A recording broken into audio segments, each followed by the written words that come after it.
Hello friends, मैं CA अभिषेक जैन स्वागत करता हूं आपका अपने इस वीडियो में।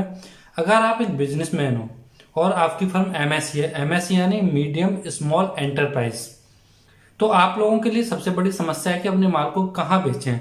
एक छोटा बिजनेसमैन होने के साथ साथ अपने माल को बेचने की भी और उसकी मार्केटिंग की बहुत बड़ी समस्या है। अगर कैसा हो कि गवर्नमेंट आपकी एक कंज्यूमर बन जाए, एक कस्टमर बन जाए, क्या ये पॉसिबल है? बिल्कुल पॉसिबल है।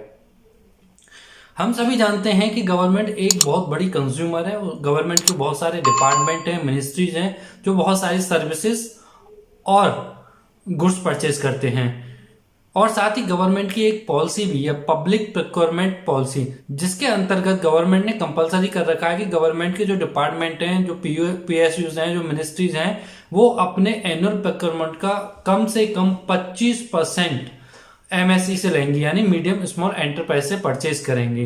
तो आइए इस पॉलिसी के बारे में हम विस्तार से जानते हैं कि कैसे हम इस पॉलिसी का फायदा उठा सकते हैं और कैसे अपनी सेल्स को बढ़ा सकते हैं। सबसे पहले जानते हैं कि पब्लिक प्रोक्योरमेंट पॉलिसी के फीचर्स क्या हैं, इसके बेनिफिट्स क्या होने वाले हैं हमको।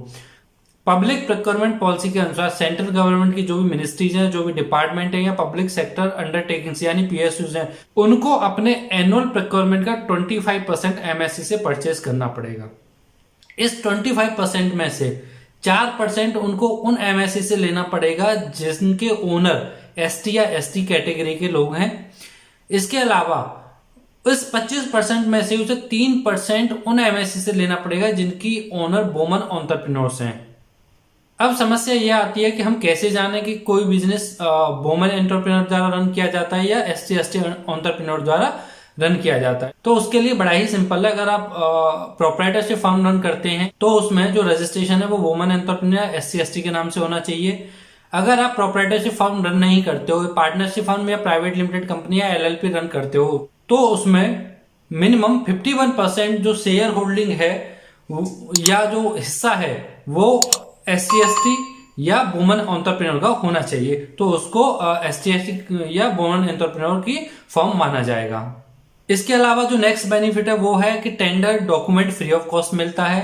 ईएमडी से एग्जेम्पशन मिलता है। जो टेंडर में ईएमडी डिपॉजिट करनी पड़ती है उससे एग्जेम्पशन मिलता है।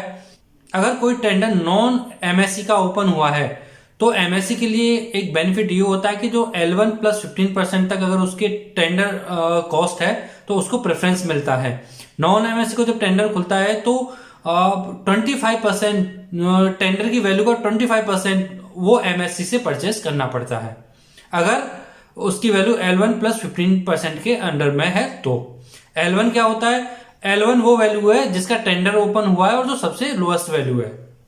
358 आइटम ऐसे हैं जो गवर्नमेंट डिपार्टमेंट और मिनिस्ट्री और पीएसयू केवल एमएससी से ही परचेज करते हैं, यानी एक्सक्लूसिवली 358 आइटम को एमएससी से ही परचेज किया जाता है।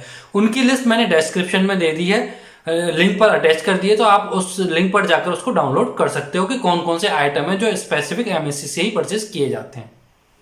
पब्लिक प्रोक्योरमेंट पॉलिसी के बेनिफिट्स तो हमने जान लिए, लेकिन अब बात करते हैं कि एमएससी है क्या, कौन सी यूनिट या कौन से बिजनेस एमएससी कैटेगरी में आते हैं। अगर आपका प्लांट एंड मशीनरी में इन्वेस्टमेंट 1 करोड़ तक है और आपका टर्नओवर 5 करोड़ तक है तो आप माइक्रो यूनिट्स में आते हो। अगर आपका प्लांट एंड मशीनरी में इन्वेस्टमेंट 10 करोड़ तक है और आपका टर्नओवर 50 करोड़ तक है तो आप स्मॉल कैटेगरी में आते हो। अभी तक हमने फीचर्स जाने और एमएससी क्या है वो जाना। अब बात करते हैं कि अगर हम एमएससी के लिए एलिजिबल हैं तो हमें ऐसा कौन सा रजिस्ट्रेशन लेना चाहिए जिससे ये डिफाइन हो जाएगा कि हम एमएससी कैटेगरी में आते हैं। तो उसके लिए बहुत सारे रजिस्ट्रेशन है, उनमें से कोई भी आप एक ले सकते हो। मैं सारे रजिस्ट्रेशन के आपको नाम बता देता हूं, तो उसमें से कोई भी एक रजिस्ट्रेशन आप लेके एमएससी कैटेगरी में अपने को रजिस्टर्ड कर सकते हो। सबसे पहले है district industry centre DIC registration, Khadi and village industries commission KVIC का registration, Khadi and industries board KVIB का रजिस्ट्रेशन, कोर बोर्ड और national small industries commission NSSC registration, directorate of handicraft and handlooms या उद्यम रजिस्ट्रेशन, या ऐसा कोई रजिस्ट्रेशन जो MSME द्वारा specified किया गया हो। तो ये वो रजिस्ट्रेशन है जिनमें से कोई भी एक रजिस्ट्रेशन लेके आप खुद को एमएससी कैटेगरी में रजिस्टर्ड करा सकते हो। अब हमने सारी चीजें जान ली, फीचर्स जान लिए पब्लिक प्रिक्योरमेंट पॉलिसी के, एमएससी क्या होता है वो भी जान लिया, कौन सा रजिस्ट्रेशन हमें लेना है एमएससी के लिए वो भी जान लिया। अब सबसे बड़ी टेंशन है कि गवर्नमेंट के टेंडर हम कहाँ ढूंढे, कब किस डिपार्टमेंट का टेंडर निकल रहा है ये हम कैसे जाने। तो इसके लिए बहुत ही सिंपल है, आपको कुछ नहीं करना। गवर्नमेंट की एक वेबसाइट है gem.gov.in यानी जैम के पोर्टल पे आपको जाना है, क्योंकि गवर्नमेंट डिपार्टमेंट के लिए कंपलसरी है कि वो जो भी कोई टेंडर निकालते हैं उसको जैम पे अपलोड करना कंपलसरी है। इसलिए आप जैम पे जाकर सारे टेंडर्स की डिटेल देख सकते हो। जैम से रिलेटेड मैंने एक वीडियो ऑलरेडी बनाया हुआ है, उसका लिंक मैंने डिस्क्रिप्शन में दे दिया है। अगर आप वो वीडियो देखना चाहते हैं तो उस लिंक पर जाकर जैम के पोर्टल से रिलेटेड जानकारी प्राप्त कर सकते हैं। दोस्तों उम्मीद करता हूं कि आपको ये वीडियो पसंद आया होगा। ऐसी इन्फॉर्मेशन से अपडेट रहने के लिए आप हमारे साथ जुड़े रहिए, चैनल को सब्सक्राइब कीजिए, वीडियो को लाइक कीजिए और आज का ये वीडियो देखने के लिए आपका बहुत बहुत धन्यवाद।